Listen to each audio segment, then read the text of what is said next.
அன்னைக்கு ராகுல் காந்தி வந்து ஒரு கிளாஸ் எடுத்தார். பின்னாடி பேக்ரவுண்ட்ல ஒரு டிவி எல்லாம் வச்சுக்கிட்டு நம்ம சகோதரர் மாரிதாஸ் மாதிரி யூடியூபர் மாதிரி இப்படி உட்காந்து ஆட்டிக்கிட்டு இருந்தார் கையை. இதை பார்த்தீங்கன்னா அது அப்படி ஆயிடுச்சு இப்படி ஆயிடுச்சுன்னு. இவர் என்னைக்கு தேர்தல் ஆணையத்தின் மீது குறை சொன்னாரோ அப்போ தேர்தல் ஆணையம் அங்கே இருக்கக்கூடிய மகாராஷ்டிரத்துலேருந்து அவருக்கு நோட்டீஸ் கொடுக்குறாங்க. நீங்கள் வந்து உங்களுடைய கம்ப்ளைண்ட்டையும் உங்களுடைய ஆதாரங்களையும் எடுத்துட்டு வாங்க, டிஸ்கஸ் பண்ணுவோம், பத்திரிகையாளர் மேலே கூட டிஸ்கஸ் பண்ணுவோம், என்ன ஆதாரம் இருக்குன்னு உண்மையை சொல்லுங்க. கொடுக்கல, கோர்ட்ல போய் அதுக்கான வழக்கத்து இருக்கு, அப்போ போகல. அமெரிக்காக்காரன் சொல்றான் ட்ரம்ப் இந்தியா வந்து செத்த பொருளாதாரம்.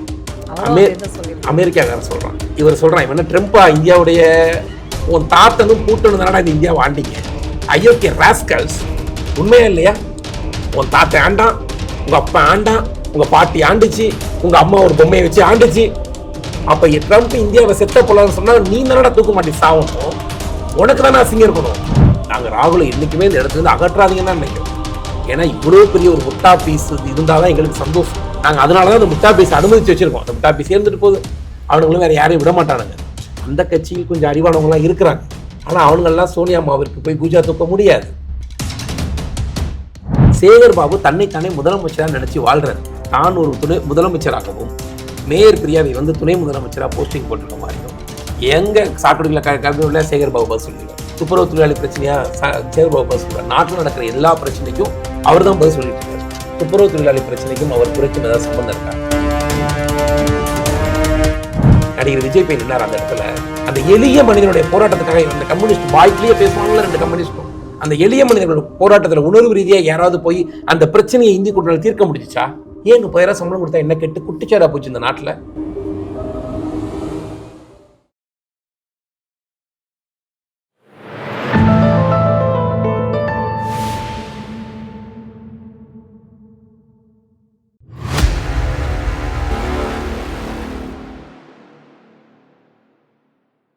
தாமரை டிவி நேயர்களுக்கு அன்பான வணக்கம். இன்று நமது நேர்காணலில் சிறப்பு விருந்தினர் பாஜகவின் மாநில நிர்வாகி டிஎஸ் பாண்டியராஜன் அவர்கள் நம்முடன் இருக்கிறார். சார் வணக்கம். வணக்கம். இந்திய தேர்தல் ஆணையமா இது வந்து இயந்திரமா அப்படிங்கிற ஒரு கேள்வி எழுந்திருக்கு. இதுல முக்கியமா வந்து ஸ்டாலின் கேள்வி கேட்டுக்கிற ஒரு விஷயம், இந்திய தேர்தல் ஆணையத்தை மோசடி இயந்திரமாக பாஜக பயன்படுத்துகிறது அப்படின்னு. ராகுல் சொன்னது எல்லாமே 100க்கு 100 உண்மை அப்படின்னு ஸ்டாலின் அவர்கள் சொல்லியிருக்காரு. ராகுல் சொன்னதுக்கும் ஸ்டாலின் பேசினதுக்கும் வந்து நீங்கள் தான் பதில் சொல்லணும் பாஜக.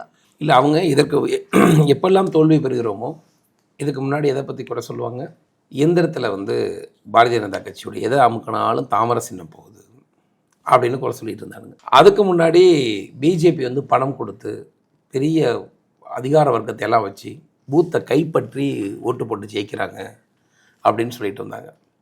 இப்போ இந்த பூத்தை கைப்பற்றி ஜெயிக்கிறாங்கங்கிற விஷயத்தையும் அவங்களால நிரூபிக்க முடியலை. இயந்திரம் தப்பு பண்ணுது அப்படிங்கிற விஷயத்தையும் அவங்களால நிரூபிக்க முடியல. இப்போ கடைசியாக அவங்க வந்திருக்கிறது வாக்காளரில் வந்து ஓட்டர்ஸை வந்து நாங்கள் அதிகப்படுத்தி ஏதோ வாக்குகளை போலியாக போடுவது போல ஒரு கதையை சொல்கிறாங்க. முதலில் ஒரு தேசத்தில் இருக்கக்கூடிய எதிர்கட்சியான ராகுல் காந்தி போன்றவர்கள் எல்லாம் கொஞ்சமாவது அறிவோடு பேசணும். தேர்தல் ஆணையம் என்பது ஆளும் கட்சி, எதிர்கட்சி தலைவர் எல்லோரும் சேர்ந்து அந்த பேனலில் இருக்கக்கூடிய தேர்தல் ஆணையரை தேர்வு செய்வது என்பது பாரத பிரதமருடைய முடிவு மட்டும் கிடையாது. அது ஒட்டுமொத்த தேசத்துடைய சுதந்திரமான ஒரு அமைப்பு. உலகத்தில் இருக்க வல்லரசு நாடு எல்லாம் என்ன நினைக்கிறான்னா, இந்தியாவுடைய எலெக்ஷனில் கிட்டத்தட்ட 30-40 கோடி பேர் ஓட்டு போடுறான்.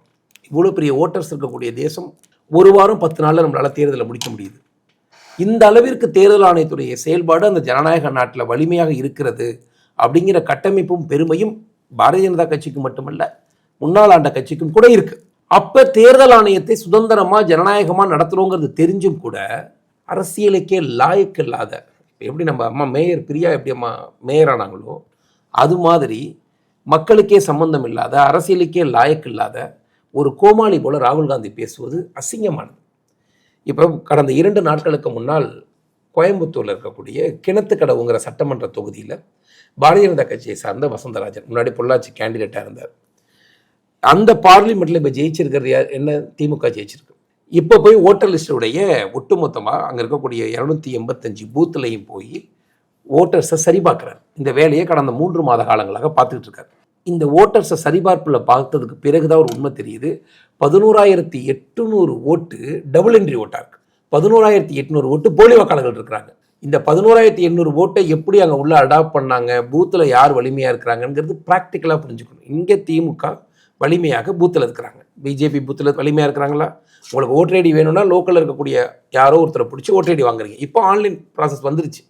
இதை கொண்டு போய் அங்கே இருக்கக்கூடிய அதிமுக தொண்டர்களும் பாரதிய ஜனதா கட்சி தொண்டர்களும் மாவட்ட ஆட்சியரை சந்தித்து 2 நாளைக்கு முன்னாடி 11,280 வாக்காளர்கள் வந்து இங்கே டபுள் என்ட்ரியில் இருக்குது, போலி வாக்காளர்கள் இங்கே இருக்கிறாங்க அப்படின்னு லிஸ்ட் அவுட் பண்ணி ஆதாரத்தோடு கொண்டு போய் கொடுக்குறாங்க. அந்த பார்லிமெண்ட்ல இருந்து பிஜேபி எம்பியாக இருக்கா?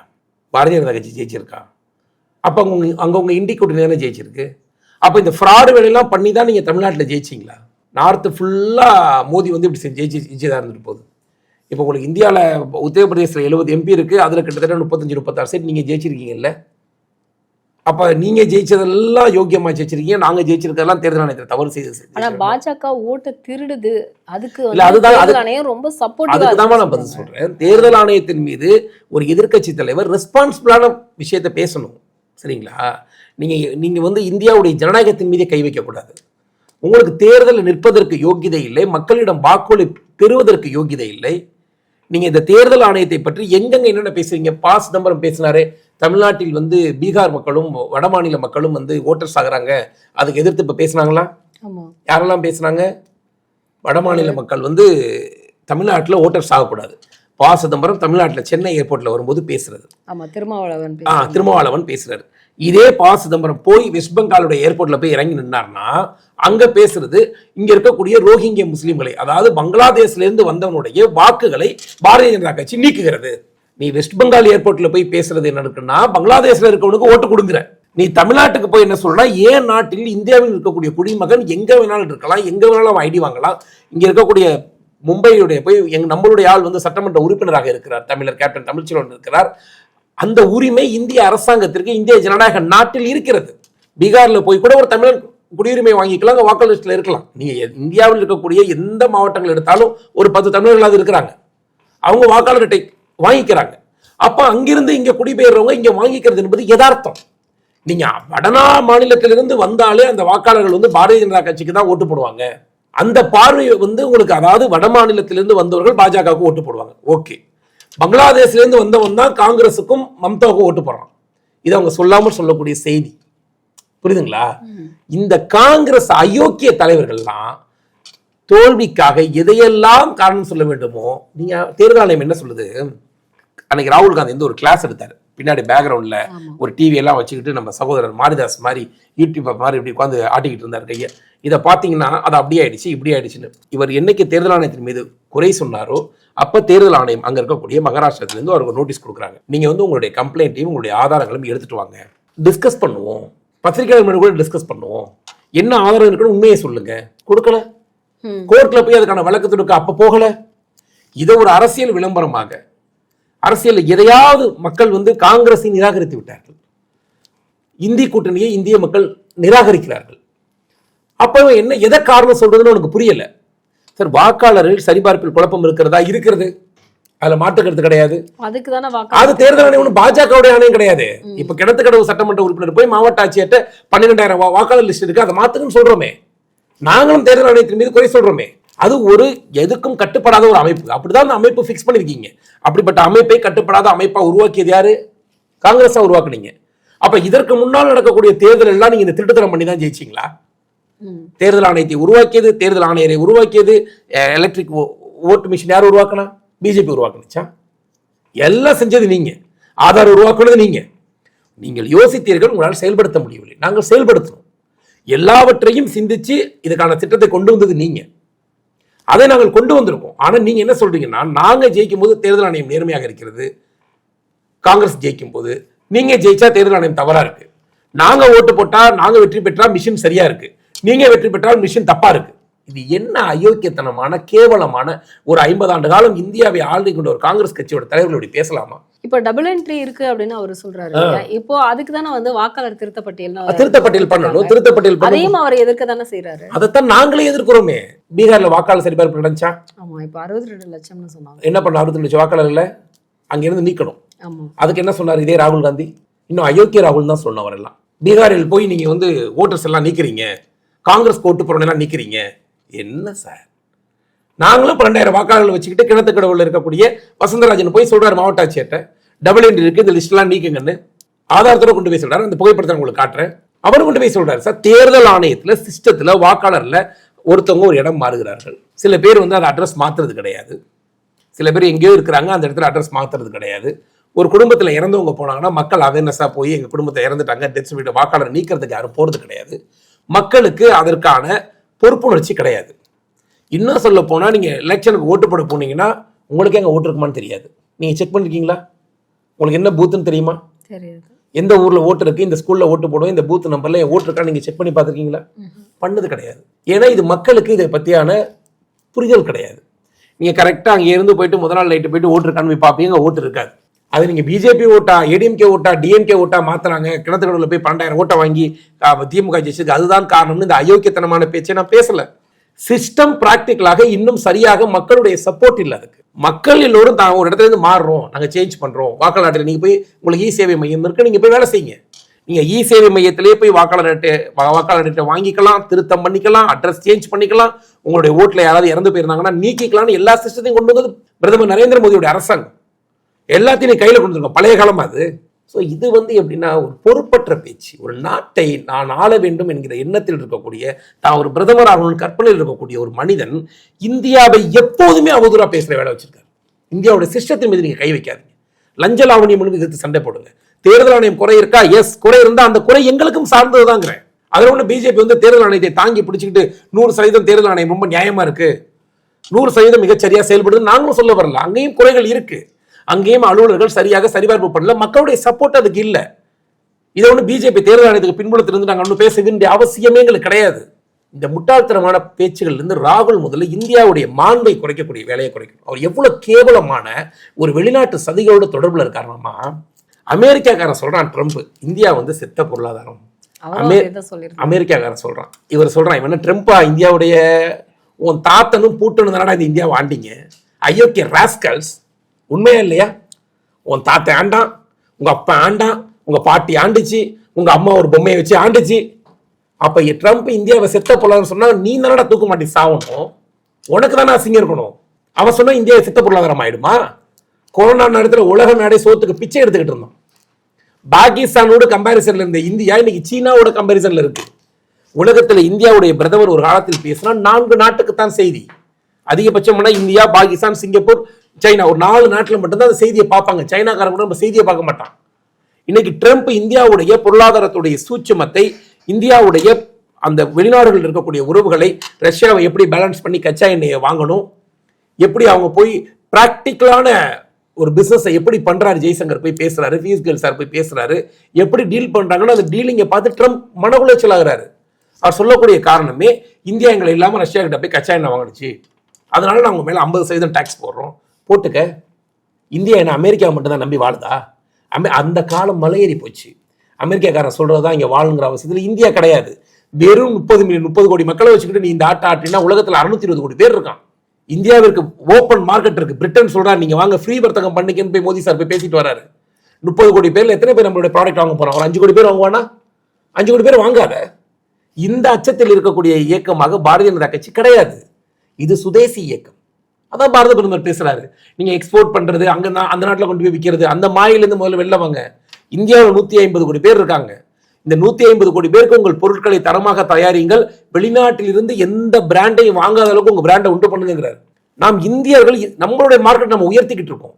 அந்த நேரத்தில் நீ நல்லவனா இருந்தா என்ன சொல்லணும்னா, அமெரிக்கா தடை வச்சிருச்சா, நீ நாட்டின் சாரி நம்ம குடும்பம். இந்தியாவுடைய பெரும்பான்மைக்கும் இந்தியாவுடைய எல்லா வெற்றி தோல்வியிலும் காங்கிரஸுக்கும் பங்கு இருக்கு, நாங்கள் நம்புறோம். நம்ம அதை வந்து அவாய்ட் பண்ணல. ராகுல் காந்தியுடைய கருத்துக்களை நிராகரிக்கவில்லை. ஒரு எதிர்க்கட்சியாக நீங்கள் நியாயமான கருத்துக்களை சொல்லணும்னு விரும்புறோம். நீ அமெரிக்காவுக்கு உட்கார்ந்து விளம்பரம் பண்ணிக்கிட்டு இருக்க.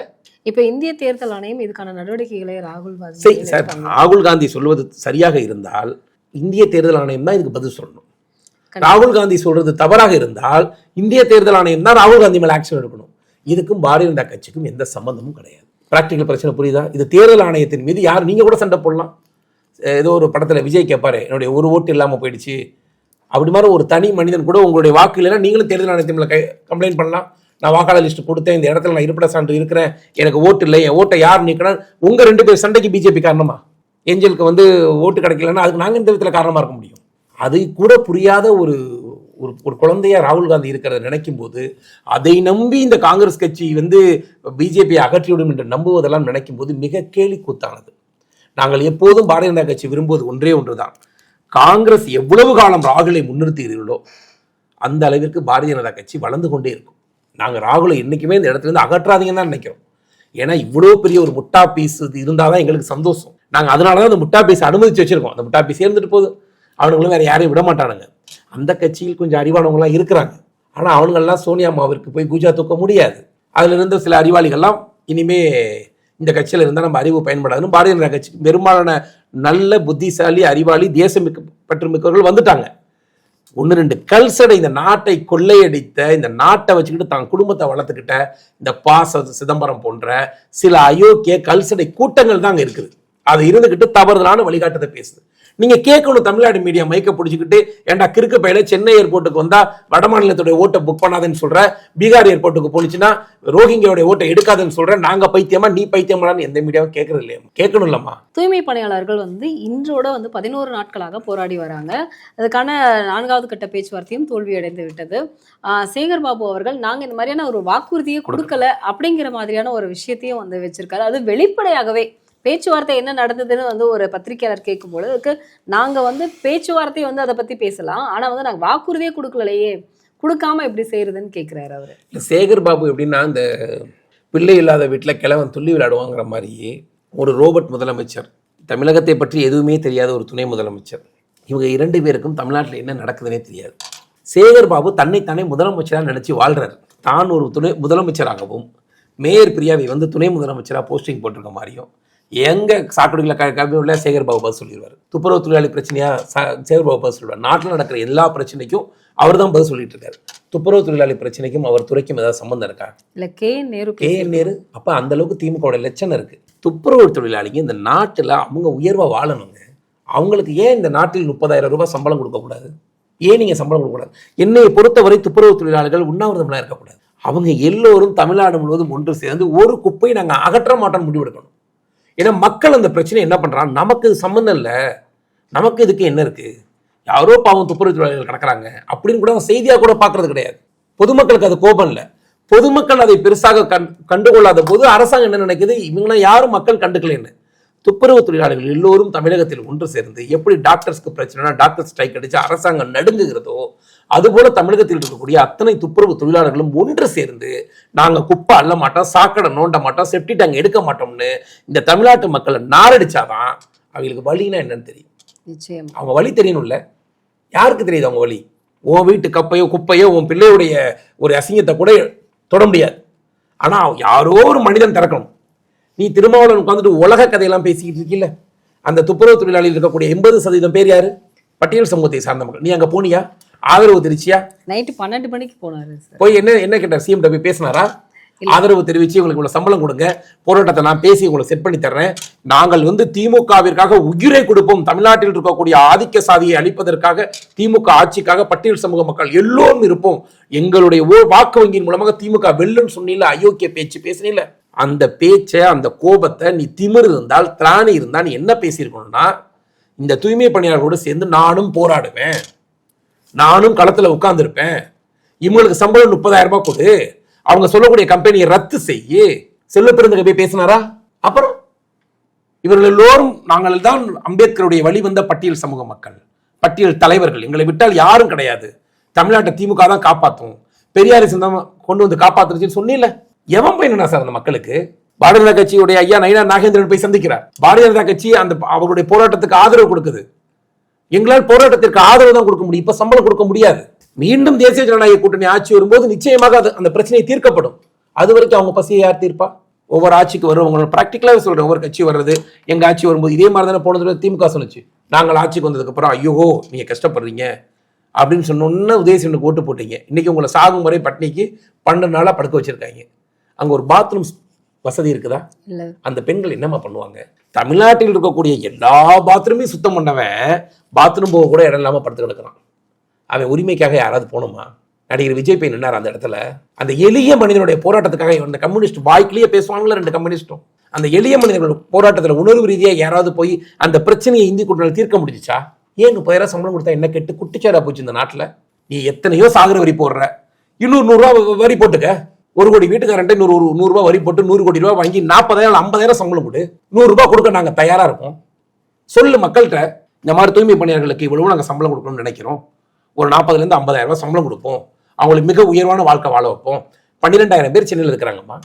12,000 பேருக்கு ஒரு 30,000 ரூபாய் சம்பளம் கொடுத்தா என்னமா கெட்டு போச்சு? சென்னையில் எப்படி பார்த்தாலும் ஒரு 50 லட்சம் 60 லட்சம் வீடு இருக்குமா? ஒரு 100 ரூபாய் வரி வாங்கிக்கங்க மாசம். நீங்கள் ஊழல் இல்லாமல் யோகியதை இல்லாமல் ஆட்சி செய்தாலே உங்களுக்கு தர வேண்டிய எல்லாவற்றையும் செய்து விடலாம். நீங்க அதை செய்ய உங்களுக்கு மனம் இல்லைன்னா கூட 100 ரூபாய் வாங்கி கொடுங்கன்னு தான் சொல்றோம். அந்த மக்கள் சந்தோஷமா இருக்கட்டுமே. இந்த நாட்டில் அவங்களுக்கு உரிமை இல்லையா? கண்டிப்பா.